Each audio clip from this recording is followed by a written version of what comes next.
আমার বাচ্চাটা।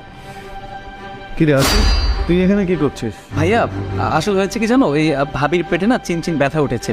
এখন আমি তার সাথে গল্প করছিলাম যাতে তার ব্যথার অনুভব না হয়।